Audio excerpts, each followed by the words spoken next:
Hey everyone, my name is Dillon Gonzalez. I'm the editorial director of GeekVibesNation.com and also a co-host of the Home Dance Film Festival podcast, and welcome to a brand new episode of No Streaming Required, your weekly deep dive into all the latest and greatest in the world of physical media. And this week it is Kino Lorber Mania, which means I'm talking about nearly every single title that Kino Lorber released in July. Over the past month, I've been watching all of these titles, taking notes, just so I can tell you all about all the steamy dramas, thrillers, classic Oscar-winning films, TV shows. It runs the gamut, but I'm excited to dive deep into it. And some may notice that I am wearing a Christmas sweater, and you may wonder, why am I doing that? It is July. My wife and I, we have a yearly tradition where the last weekend of July, we celebrate a little bit of Christmas in July just to kind of shake up the summer doldrums. And that kind of feeds into some of the titles that we are talking about this week, and that's actually feeds into my first title, which is Turbulence, which is a title that I saved for this weekend because it takes place on Christmas Eve. This is a thriller from 1997 with Ray Liotta and Lauren Holly, who people might know best from Dumb and Dumber, but it's Ray Liotta as a recently captured serial killer who may or may not be wrongfully accused by this dogged detective played by Hector Elizondo, which I love Hector Elizondo. I've recently talked about on a couple other releases how he's like one of the best like interviews that I like to see on supplemental features. There's unfortunately not an interview with him here. He's really great in the role as this detective who's been pursuing this potential serial killer for years, and they finally got him, but under circumstances that may not be completely above board. And he is being transported across the country on this Christmas Eve flight that has like 10 people on it, on this big jumbo jet, and along this flight, things go awry. People start getting killed by one of the other convicted prisoners, and it just kind of all devolves into hell as they are also heading into a storm. So it's like this thriller on an airplane where you're wondering, is Ray Liotta a good guy or a bad guy? Who's going to make it out alive? All this kind of stuff. It's a classic thriller. Is it a good one? At times. It's fun, but it's also supremely dumb. This is just a movie with characters always making decisions where you're just like screaming at the screen, like, what are you doing? Just people going to investigate noises that they have no business investigating, that kind of stuff. So if that bothers you, definitely reconsider watching this one. But if you kind of like just kind of dumb action thriller tropes, this is a pretty good time, especially if you have an over-the-top Ray Liotta who's at an 11, which Liotta often does. There's also a couple other interesting actors. Brendan Gleeson from Banshees of Inisherin and In Bruges. He plays one of the other convicts, and there's a couple other character actors that you'll recognize as well. But this is pretty thrilling. It's fun, and it's good. It has a lot of Christmas time like decorations and stuff. So if you're taking notes for Christmas time viewing later in the year, Turbulence, it's a pretty good seasonal watch. And this 4K, it's pretty good as well. It's not... We'll talk about this several times throughout this episode, that Kino Lorber, they used to be really great when it came to their 4K releases, and I used to get very excited. Now it's a little bit more iffy because over the last several months or so, probably at the end of last year, they switched over to a different encoding house that was a little bit cheaper, that allows them to do a little bit more 4K releases. But it comes at the expense of they are not always completely competent with their encodes. This one, it looks pretty good. There's a few, mostly some of the brighter scenes, it doesn't quite hold together, but overall, it's a pretty nice looking transfer. You can tell that the master is really great, that this 4K restoration from the original camera negative, it looks really good in Dolby Vision and all that stuff. But the encoding is it's not pristine, like some other labels get to, but it's passable, and it's definitely, if you're not a super discerning viewer, I think you'll be very pleased with what you see. There's just a few things here and there that keep it from being ideal. But overall, it does look very nice. The Christmas colors really pop in Dolby Vision. Some pretty solid black levels, all that good stuff. DTS 5.1 and 2.0 sound, both sound great. There is a commentary track with the director, moderated by filmmaker Joe Bagos. There's also a theatrical trailer and some radio and TV spots. So if you like kind of dumb thrillers, this has never been even released on Blu-ray previously, so Turbulence is getting quite a upgrade, and I think it's worth checking out for sure. One that had been released previously by Kino on Blu-ray and been given the 4K upgrade is another thriller, and that is Blown Away with Jeff Bridges and Tommy Lee Jones. Tommy Lee Jones, distinctly not Irish, playing an Irish man with an Irish accent to mixed effect, and Jeff Bridges as a bomb explosive expert who has potential ties to this kind of mad bomber. And it takes place around the 4th of July, which is around the time I watched this. And it's just like this thriller of Tommy Lee Jones just going around taking out people close to Jeff Bridges, and Jeff Bridges trying to stop him. And just kind of, it's a really good cat and mouse thriller, and I think it works pretty well. I've seen a lot of kind of more mixed to negative reviews of this one. I thought it was fun, but I'm a really big fan of Jeff Bridges, and it's not as stupid as Turbulence. There's a few things here and there, but there's also some very tense like bomb diffusing scenes that work very well. Forrest Whitaker has a supporting role in this, and there's one scene involving him having like a bomb near him that's very tense, and it's done very well. So overall, I really like this movie, and I think it's worth checking out. I don't think it's worth some of the hate that I've seen, but despite Tommy Lee Jones' horrendous Irish accent, it works very well. And this 4K, I think visually, this is a really good release. I didn't see a lot of the encoding issues that I will see elsewhere on this episode. I think it's really nice 4K scan of the original camera negative. In Dolby Vision, looks nice. Strong black levels, nice deep colors and stuff. And some of the 4th of July fireworks really pop. DTS 5.1 and 2.0 sound, both sound great.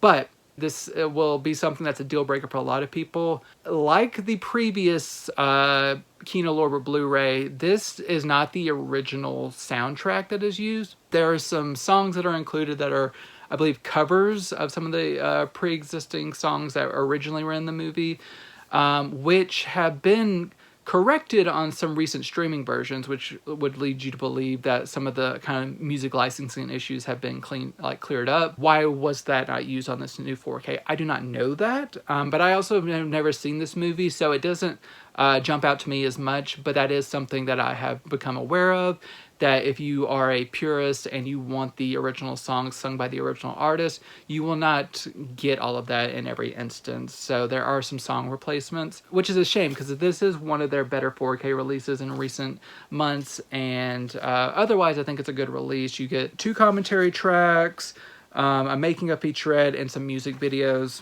If the music changes don't bother you as much, I think Blown Away is still worth checking out. But if it is a deal breaker, I completely understand that, especially for those who have a deep love for this movie and the original soundtrack. Our next thriller has another heavy hitter actor at the helm. This is Gene Hackman in Narrow Margin. This is the remake from Peter Hyams from 1990.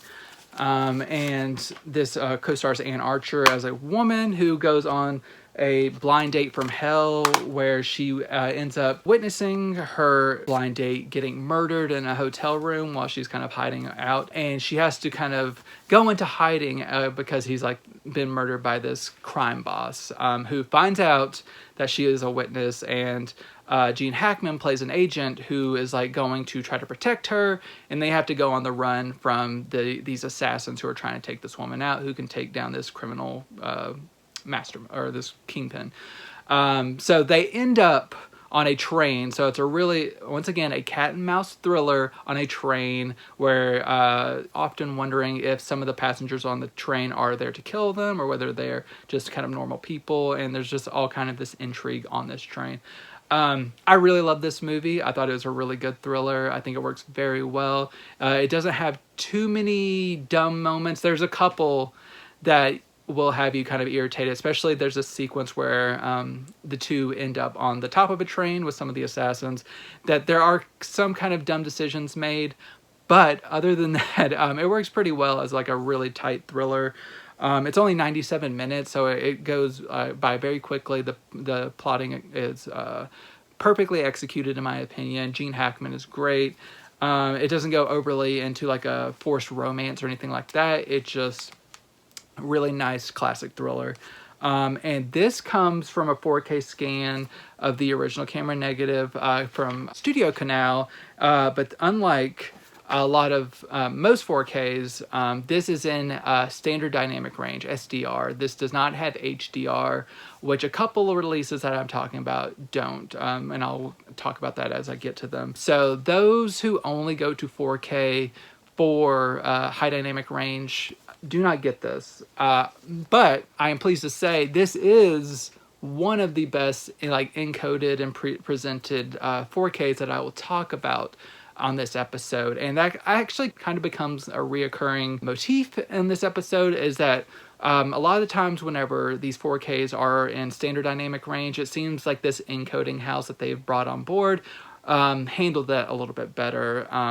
I just think maybe they don't have a firm handle on HDR all the time. But if you want a 4K master presented in full 4K resolution, this is the way to get it, and it looks very nice. If you're already pleased with the original Blu-ray, I don't think it's not going to be a night and day update from that, because I believe it was the same master, but now it's just on a 4K disc. But it looks very nice, and I think if you don't own it, I think this is the way to get it. And 5.1 and 2.0 sound, both of those great. So audio visual wise, this is really terrific. There's also a couple special features, including 2 commentary tracks, making of featurette, and some sound bites and trailers and stuff. So narrow margin, really good thriller. You'll see that I try to create a journey of moods and stuff throughout our presentation. So I'm going to another thriller, and that is the Ashley Judd serial killer thriller, Twisted, from 2004. Now, I saw a lot of people kind of rolling their eyes when this was announced it was coming, but I was interested to check this one out because I remember being intrigued by it when I was a teenager when this came out, and I didn't remember anything about it. And I don't think it's that bad. I think it's a pretty, like, in terms of kind of the Ashley Judd thriller universe of like Double Jeopardy and like I believe she was in Along Came a Spider and a bunch of other like Kiss the Girl? No. Twisted, it sits somewhere in the middle there. Like it's not a bad movie. It's just kind of like a solid, mindless serial killer thriller where she plays an agent who is kind of becoming the fixation of a serial killer, but then you also start to wonder, is she the, like, she keeps blacking out, and it leads people to believe like maybe she is the killer, maybe she's doing stuff while she's blacked out. My main issue with this movie is that her character is extremely dumb, because every single night she goes home, has like a glass, like half a glass of wine, immediately becomes kind of like disoriented and stuff and blacks out, and she does not make this connection that maybe she should not be drinking this wine, maybe something has happened to it. No, she just keeps thinking like, oh, I blacked out again last night, what, I don't know what happened. That is stupid. But otherwise, it's a pretty solid like procedural thriller, and just like you can kind of figure out what's happening pretty early on. You can, based on who is in this movie, you can kind of guess certain things. But overall, it's a pretty solid thriller. 4K scan of the 35mm original camera negative. It looks pretty nice. I would not have been mad if this had been released on 4K, because I think this is actually more deserving than one that they did release on 4K last year's Suspect Zero, which I think is a much worse movie than this one. I wouldn't mind having this on 4K, but on Blu-ray, I think it looks solid. I don't think they did a bad job with this. It's a nice new 4K scan. 5.1 and 2.0 sound, audio commentary track, 3 featurettes that run about 7 to 11 minutes long, and some deleted scenes with some optional commentary. So pretty solid package. If you've been wanting this on Blu-ray, I think it's a good release. Going back a little bit further, still having some thrills, is a 1952 landmark drama, The Bwana Devil, and in 3D, which is probably the reason that I've heard people request this the most over the years. This is one of the first big 3D features that kind of kicked off the 3D craze, and you do get a pair of 3D glasses, and there are two 3D versions on here. There's the original polarized 3D, which you have to have like a special TV and 3D glasses and stuff, like a 3D TV that can play that. There's also the classic red and cyan, which are the glasses that are included, and you can kind of watch that. It's usually not as good as the polarized, but it'll get you there. And there's also a 2D version as well, which is housed under the polarized menu. At first I thought there was not a 2D option because I don't have a 3D TV, so I did not click the polarized, and then I saw that that's where a lot of like the 2D and like the special features and stuff were. But watching this and like the red and cyan classic 3D glasses, it looks really great. This is a tale of like these people in Africa who are attempting to build a railway, but there are these lions that come to attack the people who are building it and stuff. So it's kind of like man versus nature, being where they are not supposed to be and just trying to survive against these lions. And you have Robert Stack and Nigel Bruce on the case, and then Barbara Britton is kind of more of a damsel in distress type. There's some very impressive 3D effects, especially with the tigers or the lions on screen, and really good use of spatial work and stuff. And I think this has been restored from the 3D Film Archive, who are one of the best in the business, especially when it comes to, of course, 3D films. But they put the utmost care into the restorations, and it looks very, very nice. So any 3D fans, you're gonna flip for this. And all kind of like all the damage and all that stuff has been cleaned up very well. You do get a couple of special features, including a 21-minute featurette that kind of puts this into historical context of why this was such a big deal in the world of 3D. And kind of gives you some history behind that. This one, I've been seeing people talking about this for years, and I think they'll be happy now that it is out. Kino's done a nice job with this. Going towards another older film from 1971, we have Anthony Hopkins in When 8 Bells Toll.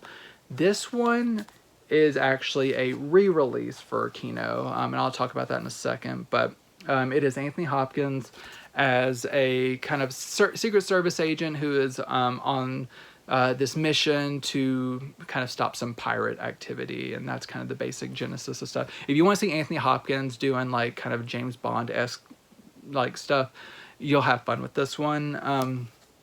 This pretty solid spy tale. This was previously released on Blu-ray in 2016. This is not an exact port of that Blu-ray because that was on a single layer Blu-ray 25. This is now newly encoded on a Blu-ray 50. Not a new like master, but a new encode on this Blu-ray 50. It looks solid for what like not being completely revamped. And it now has English subtitles, and you also have a added new commentary track to this, in addition to the already existing trailer. So some new special features, subtitles, and a new encode on this Blu-ray 50. I think if you don't own it, this is the version definitely to get. I think the old version is out of print, but if you never picked it up, or if you just want a little bit more bit rate to your Blu-ray, this new special edition of When 8 Bells Toll, it serves you pretty well. This next one, I was very excited. Once I watched it, I had no idea what it was before, but I was really excited. It's the double feature of the North Star and Armored Attack, which is actually the same movie, but one is a recut version, which I'll kind of get into. And I was also glad that these were given their own discs, so the encode wouldn't suffer. So you have the North Star and Armored Attack. So I'll kind of give you, you can get the reversible cover art of Armored Attack underneath. I kept mine on the North Star because that is the version I like more. It is the original version. which deals with like this small Ukrainian village around kind of World War II times. And they're kind of, the war is approaching them, but they are kind of sheltered and not really paying attention to the encroaching forces, the encroaching German forces, and until their village is attacked, and they kind of, it turns into them kind of like the survivors of this attack kind of hiding out and becoming guerrilla force trying to take on these German soldiers. The big difference is the North Star actually humanizes this Ukrainian village, where it gives them time at the beginning to establish the characters, understand kind of their way of life, and really get you invested before they start getting attacked by these planes and these German forces, and it really takes you on a journey that's really emotionally rewarding. Armored Attack is excises 30 minutes of this movie and just kind of like gets you to the attack like much sooner. It cuts out all the character like exposition at the beginning, and it just really kind of cuts down and like adds like a very a forceful narration that's kind of very jingoistic and just kind of rah America. The recut version was really intended to not give a lot of agency to the like Russian Ukrainian side of the equation. They did not want to portray any kind of like way of life that they might be living as one that would be acceptable. They wanted to like America to be the only like acceptable way of life, instead of kind of this more kind of utopian like village helping one another type like kind of socialist ideal. They didn't want America to know that could be like potentially a happy way of life. But that's why I like the North Star so much, because it is a World War II film, but it is from a perspective that we don't get a lot on screen, and it's very emotional, impactful. You have some pretty major actors, including Erich von Stroheim as a very duplicitous German scientist who's running experiments. You have Dana Andrews, Ann Baxter, Walter Brennan, Dean Jagger, Walter Houston. So pretty good cast. And the North Star has been given a restoration. It was a 2022 4K scan from Paramount in 2022. And the Armored Attack was given a 4K scan back in 2013. That was the version I believe was previously released on Olive Films Blu-ray. But the North Star has now been given a new upgrade for this Kino Blu-ray. There are also 2 commentary tracks, one for each version of the film. Both of those are new, and it gives you a little bit of context for each version, which I appreciate. So 2 versions of the same film. Definitely watch the North Star first, and then watch Armored Attack as kind of a curiosity just to see how they butchered it. So I really like this release. It's one of the better ones that I checked out. Next, we have the latest installment in the very long-running Dark Side of Cinema set. This is Dark Side of Cinema 19.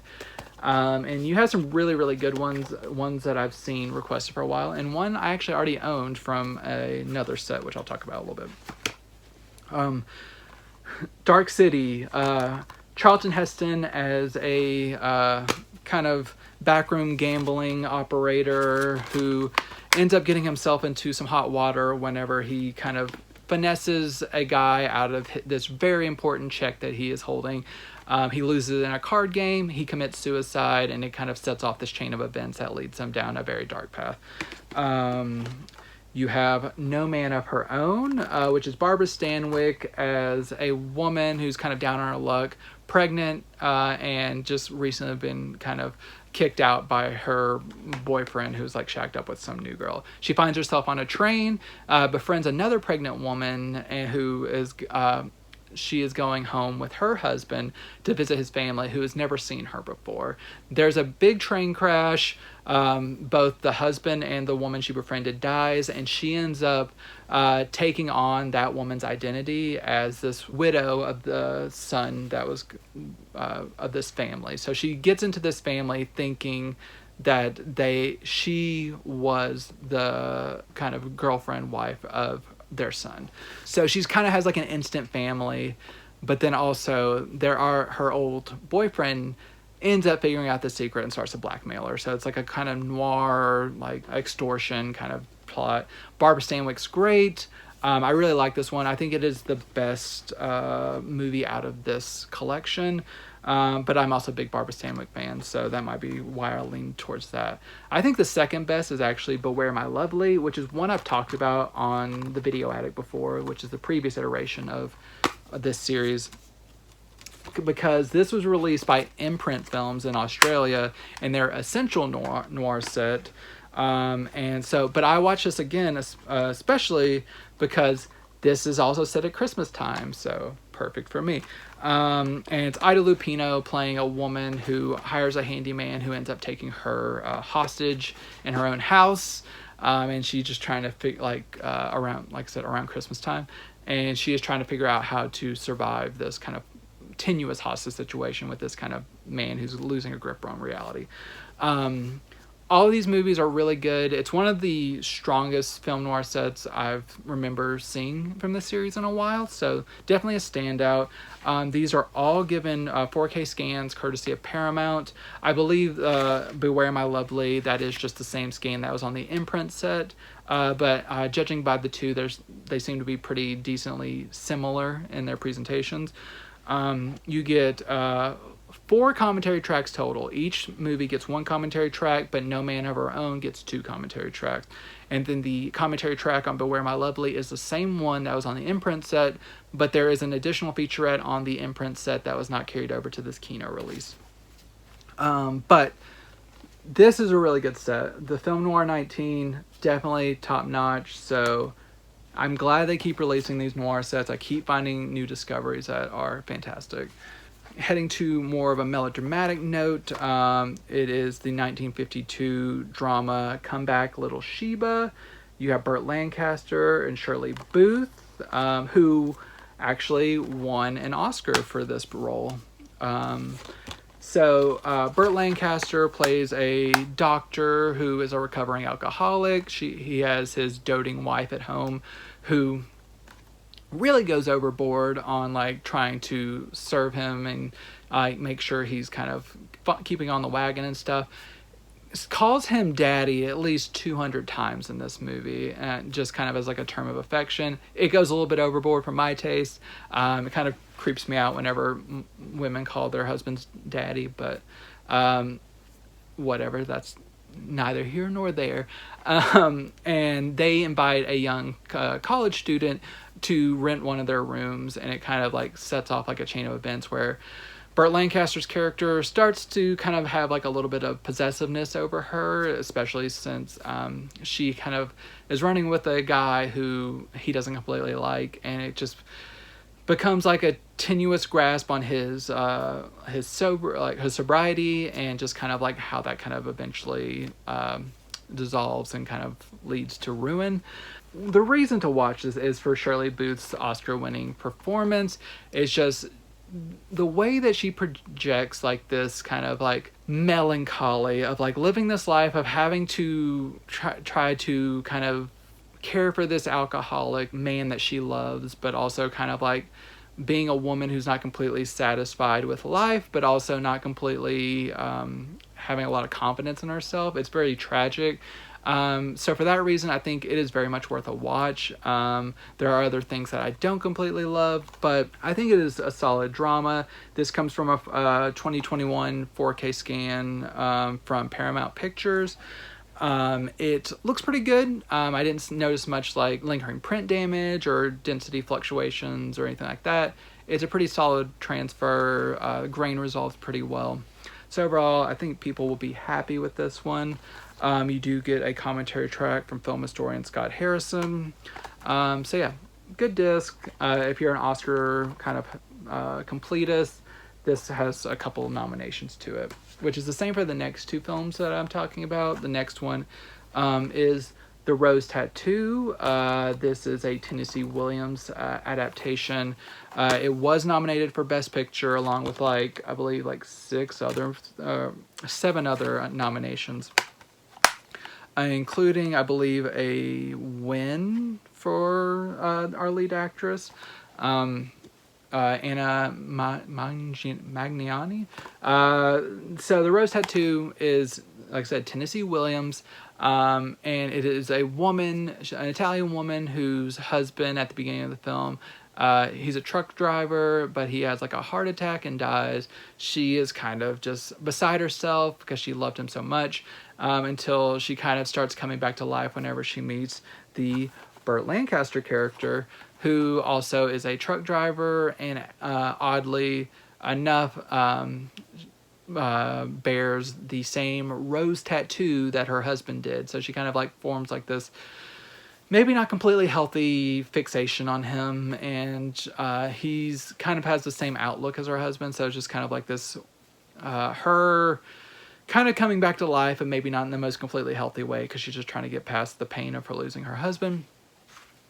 I sometimes struggle with Tennessee Williams adaptations just because his writing is very melodramatic and just kind of like, I don't know, his characters just can be a lot for me sometimes. And this was kind of the case here where the movie itself was fine.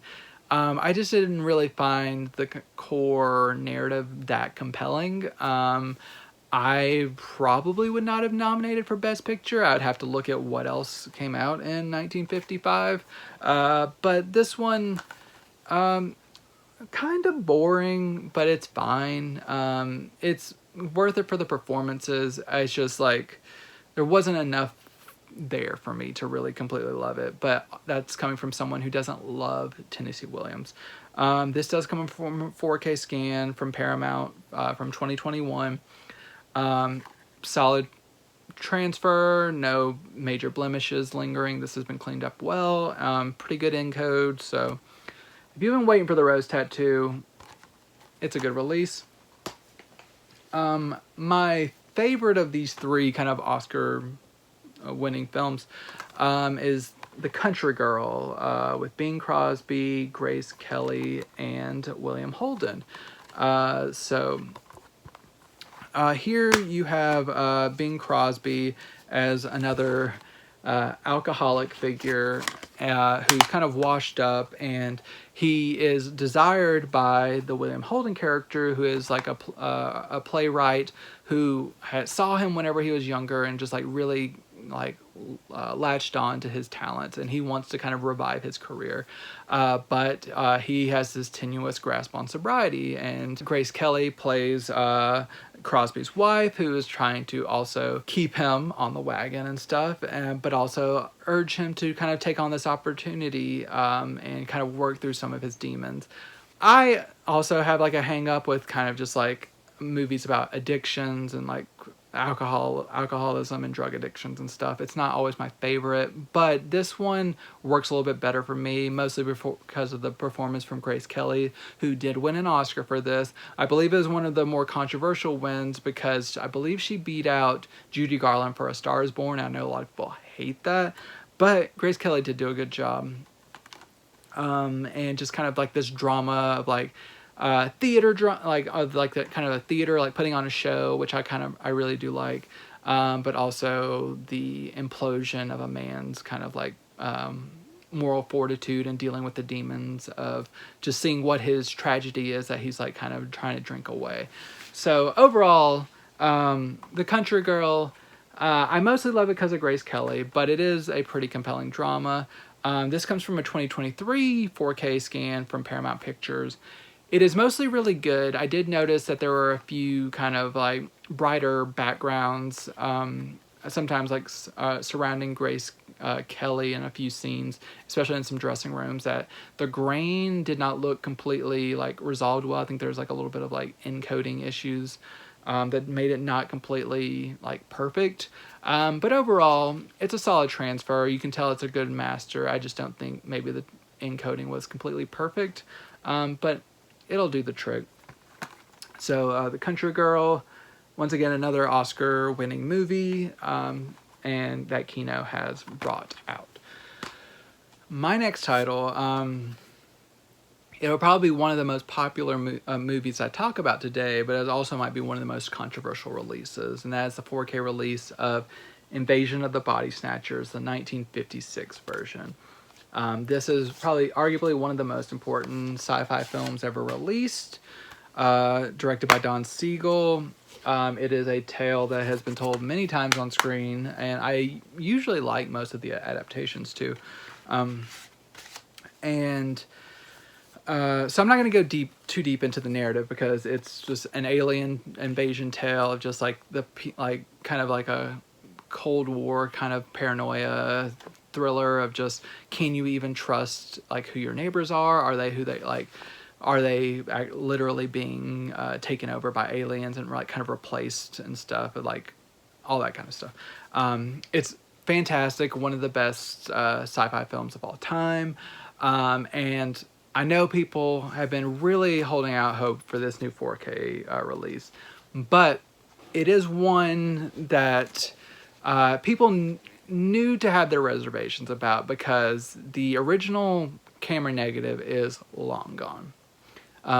This has always been a film where they just know that the original elements, they've just like, they're gone. They're so tattered and stuff. They don't have it. So this is a 4K scan of the best surviving 35mm elements. And those elements are not the best. And this caused Kino a lot of grief. I know they said this was one of their most expensive 4K restorations ever, because they got kind of into it, and it was more trouble than they ever knew that they were going to get into. But that, even with that caveat of like, this is one of their most like taxing restorations ever, the results are not that great, but just because the materials aren't there like resolution wise, and the encoding is certainly not there. I think this would have been kind of underwhelming in terms of a 4K, even with the best encoding. But with a subpar encoding, it just makes this a release that maybe is not even that much of a leap from the previous Olive Blu-ray, which I also have. The main reason I think people would be interested in this is that in addition to the 2:1 aspect ratio, you have a 1.85:1 aspect ratio, which also has kind of its own kind of controversies around it. Like, certain people are wondering if it's even been framed properly, or if it's been kind of maybe cropped in certain ways that don't completely align with the original vision. I kind of find it hard to judge distinctly. There are some moments where the 1.85 looks notably better than the 2:1, but then there's others where the framing looks a little bit off. So there's still not going to be any perfect version of this release. If you don't have any version, I still think this is a decent release, but if you do have the Olive release, I find it kind of hard to recommend upgrading to this, especially since the elements just are not there. This is presented in Dolby Vision, but it doesn't really help it that much. You get 4 commentary tracks. 2 are archival, 2 are new. You get 3 featurettes that run about 12 to 21 minutes. So if you're a fan of commentary tracks, that might be a reason to pick this one up. And I do like the cover art quite well. But in terms of just like this landmark sci-fi film getting the 4K release it deserves, it's not there. And I think a lot of people will probably be disappointed by this. So Invasion of the Body Snatchers, just be warned, not the best. Another Olive upgrade, but this one just a Blu-ray re-release. This is Orson Welles' Macbeth. So this comes from a new 4K scan conducted by Paramount Pictures in 2022. So this would be a improvement on the previous Olive scan, and this does include 2 versions of the movie. So the original 1948 version is 2 hours long, and then you have the 19 1950 version, which is 85 minutes long, so notably truncated. But you do have both versions, and you also have reversible cover art. So the 1950 truncated version is basically just taking out all of the Shakespearean language as much as possible to kind of streamline this tale for kind of dumb people who cannot wrap their head around Shakespearean language. So I don't really view that as it's a curiosity to watch, but watch the original version. It's one of the better versions of Macbeth that I've seen. Orson Welles are great in the title role. You do have Jeanette Nolan as Lady Macbeth. Some really eerie, kind of witchy, mystical scenes in here that work very well. Really beautiful compositions, and just performances by Roddy McDowall, Ally Napier, and then like I said, Orson Welles, fantastic. If you want a really nice adaptation of Macbeth and you don't want to watch the Polanski version or even the new Joel Cohen version, this Orson Welles version is definitely a good one. The 4K scan looks solid. And in terms of special features, you get a commentary track on each version, and then 4 additional featurettes that run from about 7 to 12 minutes. So, nice upgrade from Macbeth if you don't own it. Going to the era of silent films, we have Ernst Lubitsch's Carmen with Pola Negri, a frequent collaborator, and she's been featured in a lot of his silent era films.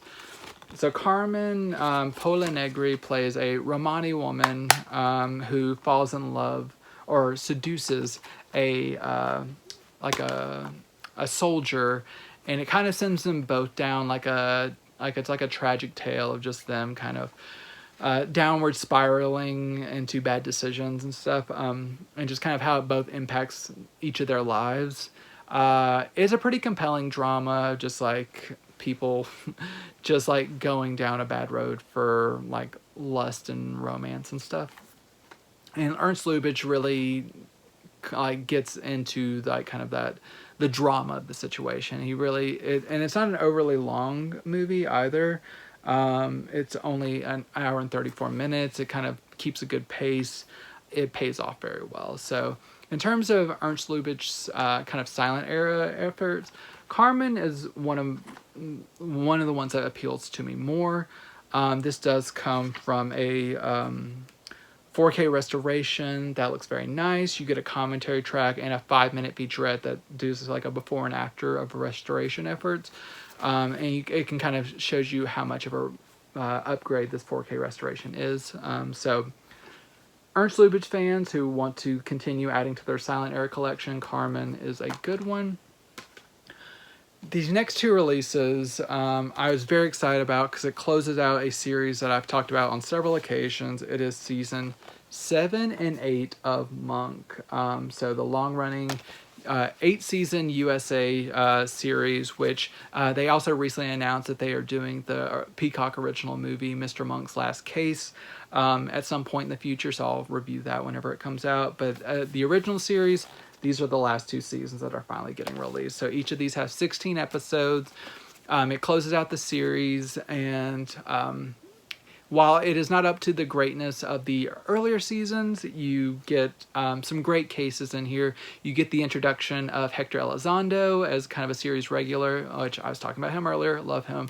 And some great guest stars as well. And then some returning faces for the finale, which I also quite liked as well. So if you're a fan of Monk, it keeps up kind of the quality of the past couple seasons, and it's definitely worth completing your collection. These all come from 4K scans, new 4K restorations, and these are really great. They've been handled well by Kino, courtesy of Universal. You do get quite a few special features, including different featurettes and mini-sodes and interviews and all that stuff. So if you're a Monk fan, close out your collection. You finally got to the end. I'm glad Kino committed to doing the whole season. If we would have only gotten like half, I would have been pissed. But we got everything. So check it out. And the final TV movie that was released last year is coming out.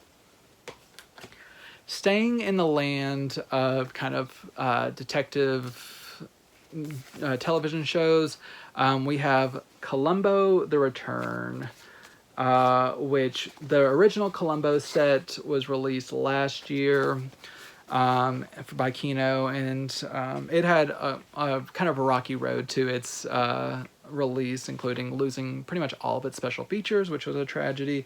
But now we have The Return, which is the final 24 episodes of the series that ran from 1989 to 2003. And anyone familiar with Columbo knows that the episodes are very long. They're like hour-and-a-half episodes. My booklet got a little bit bent here, but you get discs all throughout here of all the episodes. Trying to flatten that. And yeah, it's Columbo. It's Peter Falk coming back, returning to this role. Not all, like, there's some really good episodes throughout here, but they aren't up to the original series, but definitely worth still checking out. But is this set worth getting? A lot of people will tell you absolutely not, and for one reason. It is in the wrong aspect ratio. Did Kino do this? No. Did they reject the masters that were provided to them by Universal from the new 4K restorations? Also no. They kind of just accepted what they were given and just released them on disc. So some will find that to be a little bit negligent on their part, and some will just be glad to get these newly restored, even if the frame composition is compromised. You can tell that these 4K restorations look very nice. They cleaned up any previous damage, really bright colors, just really nice textures, all that stuff. But there is some vital information that has been kind of cropped out of some of these compositions. So it's really a mess, and it's one that each person will have to kind of reckon with individually of whether or not they are willing to compromise on this aspect ratio issue. The issue is most DVD sets that are easily available also kind of have this compromised aspect ratio. I believe there's some like overseas DVDs that you can maybe import that have the correct aspect ratio, but then they are also in kind of rough shape and haven't been restored in any way. So there's no perfect version of this latter batch of episodes. So be aware of what you're getting, and but these have been restored in 4K. Audio visual wise, they look nice. It's just the aspect ratio is just fucked. You get really no special features. Like I said, with the last one, all the work that they put in was kind of scrapped, and they just didn't do any for this because apparently someone was blocking it. But if you want a companion and you don't mind a little bit of aspect ratio fudgery, you got Columbo: The Return. All right. Well, going down, I have a couple directors where there are multiple movies that I'm going to be covering. My first director is Patricia Roseman, and the first effort from her is White Room. This is her follow-up to a movie I really like called I've Heard the Mermaids Singing. White Room is kind of her take on kind of like a Brian De Palma film. It is about a young man who is kind of a voyeur at the beginning, and he's spying on this woman, and he ends up, who happens to be a famous pop singer. He witnesses her murder and kind of ends up going to her funeral and meeting a woman and getting into like a weird relationship with her where he's her gardener, but then also starts a relationship with her, and it's just kind of figuring out who was this woman to the victim and just what is their new dynamic and what is kind of going on with this whole murder situation. So it's just like a really erotic murder thriller that from a female point of view, which I think really helps this movie. And there's some thematic layers that are underneath this, which I really quite liked. It's not a perfect movie, but in terms of just like working within this kind of like neo-noir erotic thriller subgenre, she does a really nice job with White Room, and I think it pays off very well. This is from a new 4K restoration, and it looks very nice. It's been encoded well. Nice deep colors. The black levels are nice. You get some special features, including a commentary track, a short film, an interview with Patricia, and a gallery. So if you're a fan of like De Palma-esque thrillers, White Room I think works very well. The next one we have is from 1995, and that is When Night is Falling. This one is kind of like it reminded me a little bit of like Desert Hearts, where you have a woman who ends up she experiences a profound loss, and she ends up meeting this woman at a laundromat who she starts to bond with. The woman who experienced a loss has a boyfriend, but she also forms a connection with this woman who's part of like this traveling like sideshow, and it turns into kind of like an affair with this woman, and this woman discovering her own sexuality while teaching at this deeply religious school, and trying to like avoid getting fired and avoid getting caught by her boyfriend, and just really figuring out what her own feelings are, because she's kind of had this kind of indoctrination over the years, but she also knows how she feels with this woman, and just kind of like dealing with all that. It's often very sexy, very tragic at times, very just captivating in general. And once again, like Desert Hearts, this is from a woman's point of view, so I think this really enhances just kind of like not making things overly sleazy. It's just a nice examination of a woman trying to reckon with her sexuality, and for that reason I do really, really enjoy this. And this has been given a new 4K restoration. It looks very good. You get a commentary track, short film, and another interview with the director. So if the description sounds appealing to you at all, When Night Falls is definitely, or When Night is Falling is definitely worth checking out. Going a little bit further in the future to just a few years ago in 2018, I believe, we have Mouthpiece from also Patricia Roisman. So Mouthpiece is an interesting one. Set around Christmas time. I believe that might be my last one that's set around the Christmas holidays. The days following Christmas, where it is a woman who has recently experienced the loss of her mother, and it like triggers something inside her where she is kind of reckoning with her feelings about herself and what her mom's life was. And it's just really a tale of just like how especially women can struggle with kind of judging their moms based on the lives they led or maybe didn't lead, and maybe judging, like maybe thinking that they didn't live up to their full potential, but also, and like compared to like the freedom that they had, but also learning to live long enough to maybe understand that your mother maybe like wasn't as kind of helpless or whatever in her own life as maybe you thought, and just kind of like reckoning with your place as a woman in terms of like the patriarchal society and how you're going to fit within that kind of confine.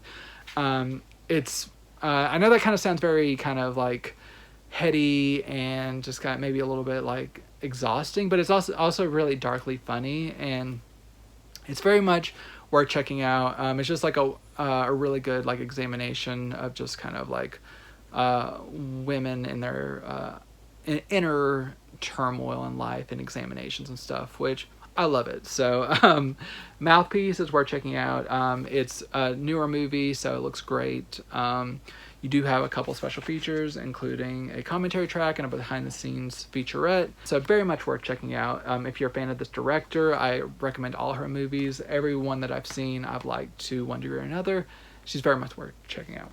Next up is another 4K release. This one is from 1997's In and Out with Kevin Kline. This one's an interesting one because it's directed by Frank Oz, and it's about Kevin Kline playing a drama teacher who is engaged to Joan Cusack, who won an Oscar for this movie. Or maybe she didn't win, maybe she was just nominated. But she is Oscar nominated for this movie. And he has a famous student who wins an Academy Award, who is thanking him and also outs him as being gay. But the thing is, like, he doesn't even believe himself to be gay. He's never really thought about it. And he's kind of like, he kind of goes into panic mode of just like thinking that everyone's going to think he's gay. But then he also, it starts to think on it a little bit, and it's kind of like comedy of whether like, what is his actual like preference, and or like what is his like sexuality, him coming to terms with his sexuality, and how this like kind of impacts the town and his fiance and all this stuff. So it is a very audience friendly, mainstream friendly look at like homosexuality, and it is not like a hard hitting come to Jesus moment of just like, who am I, what am I doing? It's more like a funny, like, there are some like stereotypes that are played upon, and Kevin Kline, he does a good job in this role, but it's just actual gay people will probably appreciate things about this, but also find things to be a little bit hollow in other respects. But as like kind of a mainstream comedy that was trying to acclimate mainstream America with like homosexuality, I think it does its job. There's like a very interesting like I Am Spartacus-esque moment at the end, which it's amusing, but also I don't know, this movie gave me a lot of mixed feelings. I did find it funny and amusing, especially Joan Cusack. She's fantastic. But I'm conflicted, but overall I did like the movie, even though I recognize that it's very dated in a lot of its values. But it has its heart in the right place, for sure. I had bought the Paramount Blu-ray that was released a few years back.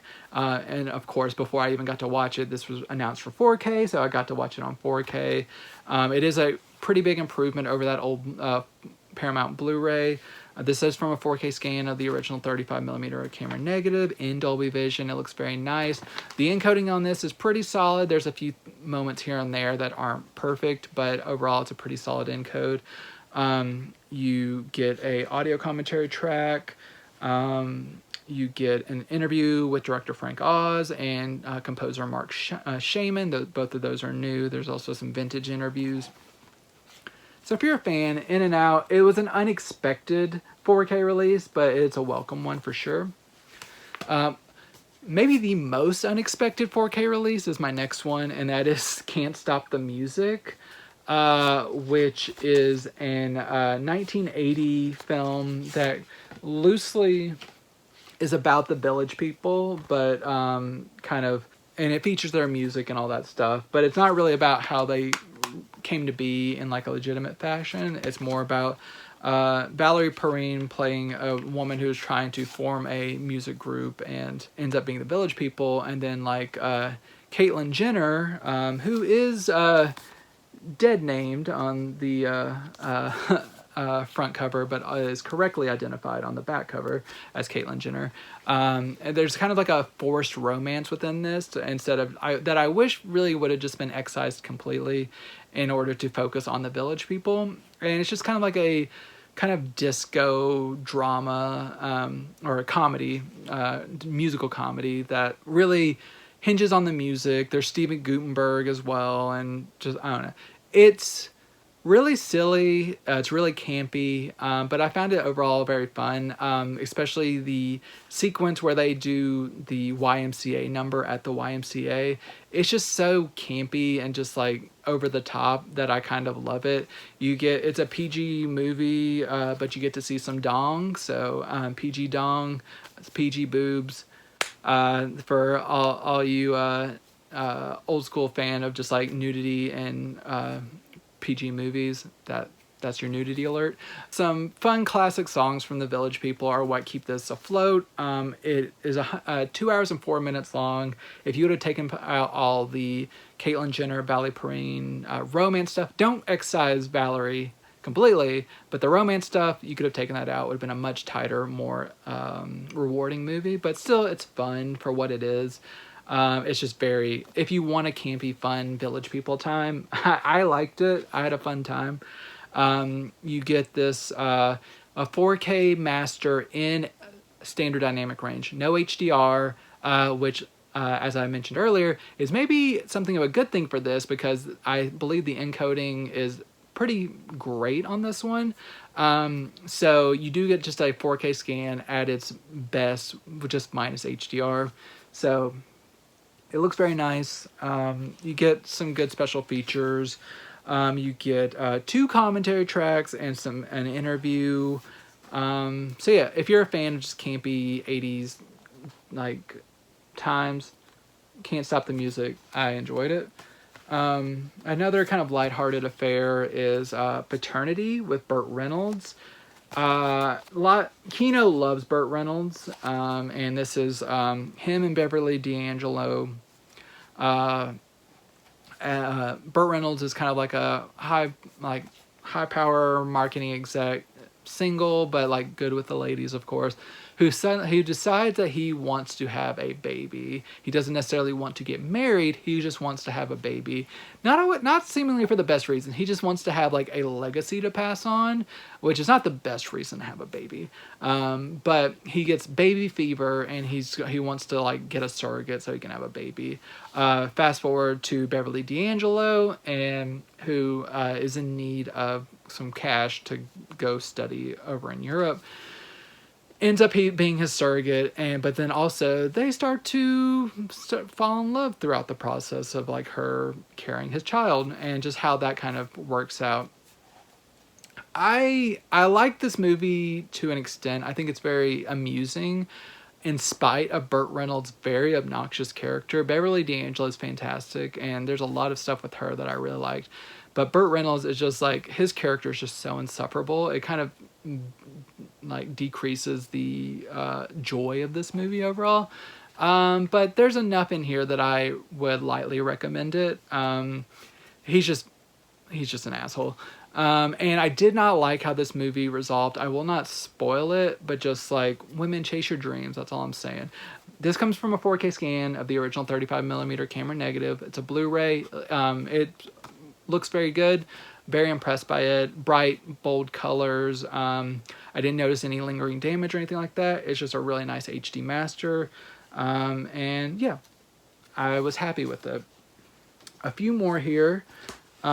We have the 80s comedy Underground Aces, which I noticed on Letterboxd, a lot of people did not like this movie. This kind of hits the stupid, kind of like mindless 80s sweet spot that I kind of enjoy.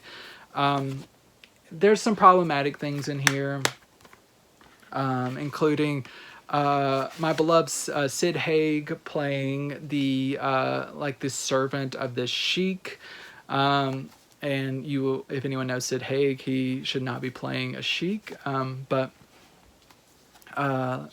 or anything in that kind of general Middle Eastern ethos. But this is just a group of underground parking attendants who fuck around at the job and just like just are causing chaos and like getting into like relationships with hotel guests and just generally partying and just having a blast. So it's just kind of like your general 80s workplace comedy that it's set in the word of like a parking garage. And I enjoyed it. I think it's pretty fun.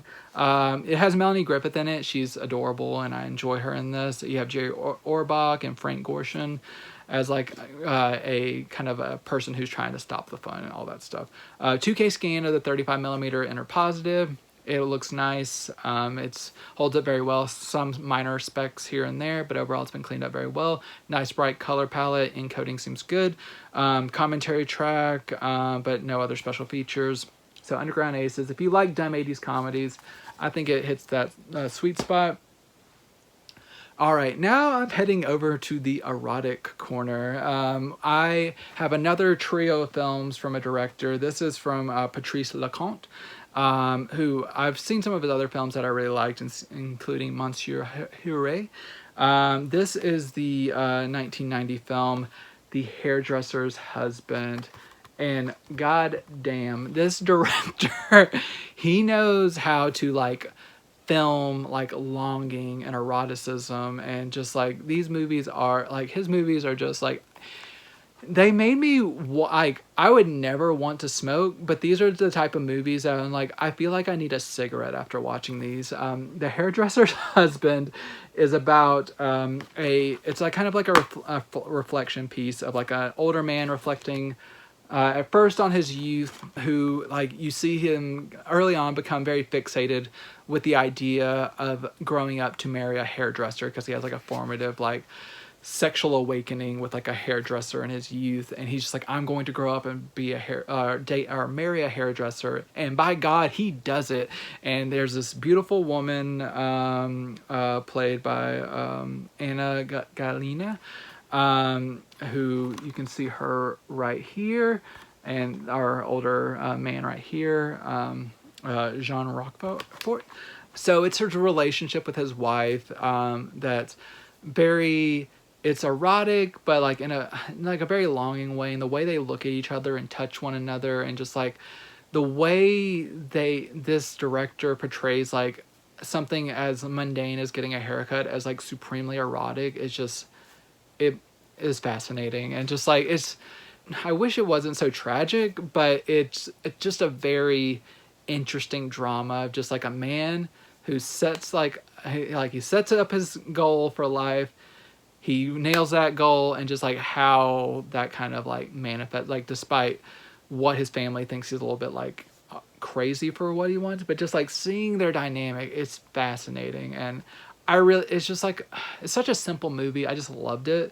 But it also kind of broke my heart. So I don't know.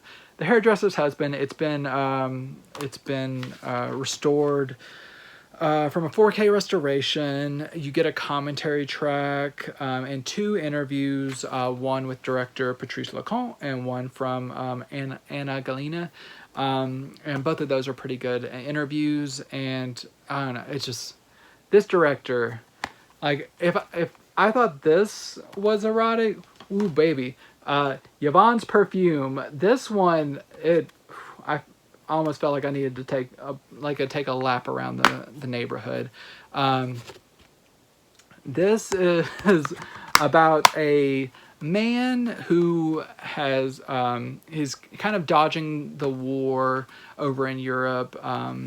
That like all the young men are supposed to be conscripted to war. He kind of is dodging that, and he meets a young actress here, who they kind of spark up a relationship. And the way he frames these two of just like their looks of longing to one another is just chef's kiss. Like the way he like captures their desire for one another, it's just really captures the kind of like intoxicating nature of love. And once again, also a pretty tragic tale in the end, but there's a lot of stuff in here about like truth and like what you're trying to project to the outside world, and the idea of just like what you want out of life, what that actually means, and all this stuff. That it's fantastic. I really liked it. It's one of my favorite discoveries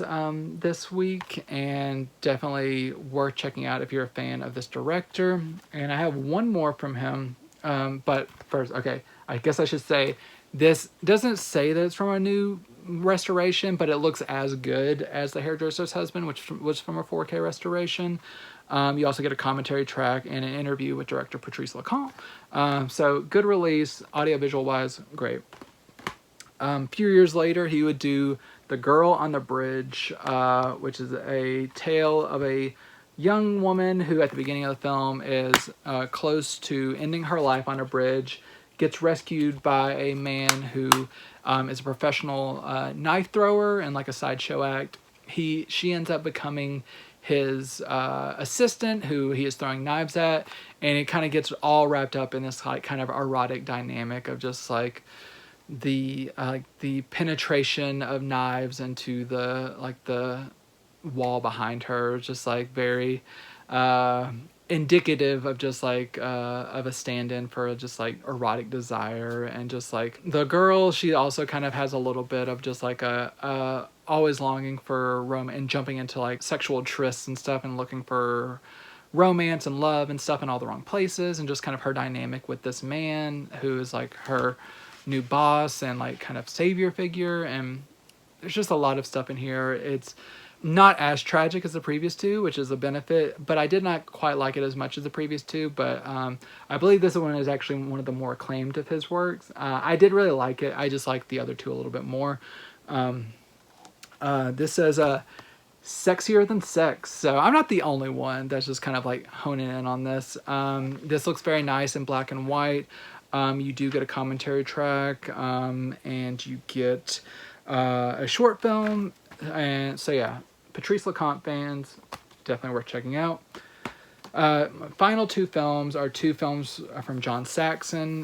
The first is Cannibal Apocalypse, which is a metaphor for PTSD about some soldiers who went through some horrific experiences in the war. And one of the things that one of them is bringing back is the love of human flesh. And John Saxon plays a man who's a little bit more well-adjusted back at home, but also kind of has some lingering trauma with him. Whenever one of the soldiers takes a bite out of someone, it turns into kind of like chaos as people are trying to search. He goes on the run, people are trying to search him down, and it's just like a really grisly, gory time of just like cannibalism and PTSD and all this stuff wrapped in here. If you like kind of like icky, gross horror, like thrillers, horror movies, this one will do the trick. This is a 4K release in standard dynamic range SDR. It looks really nice, nice bold colors, really great detail and stuff. You can see it's an unrated cut, so you can see all like the mushy gore that's in here. But yeah, I'm not sure this would be a night and day difference from the previous Blu-ray, but if you just want SDR 4K, this looks very nice. You get some special features, including a commentary track and some featurettes, including a 54-minute documentary on the making of this film. So yeah, this is a really nice release. My final title, and like I said, I had damn near 30 titles, so anyone who's stuck with me, I appreciate you. This is the 4K release of John Saxon's Nightmare Beach, which is a slasher film about a man who at the beginning of the film is put to death by the electric chair, and then this motorcycle clad figure returns and starts taking out people through mostly kind of electric means, but there's also some other kind of grisly kills, and it's just kind of wondering what exactly is going on with this figure and what secrets does this town hold, and you just kind of get to see that. I thought this was pretty good in terms of like a serial killer slasher type movie. There's some really, really disturbing, gross kills in here, which I know you gore hounds will love. You also get Michael Parks being creepy, which is always fun. So yeah, in terms of like a slasher film, it does the trick. It didn't like blow my socks off, but it's pretty fun and grisly and stuff. So this comes in 4K SDR, consistent encode, nice bold colors, great texture, everything that I said about Cannibal Apocalypse. applies to this as well. So get your John Saxon double feature on 4K SDR films. So yeah, if you have the previous Blu-ray, it might not be a night and day upgrade, but it works pretty well. So those are my July titles for Kino. If you've stuck with me this far, congratulations. Thank you for watching this. Let me know what you liked, what you didn't like. If you know anyone who would like any of these titles, make sure to send this to them so I can convince them why they need to get this. I appreciate you if you would subscribe to the channel. Make sure to keep checking back every week.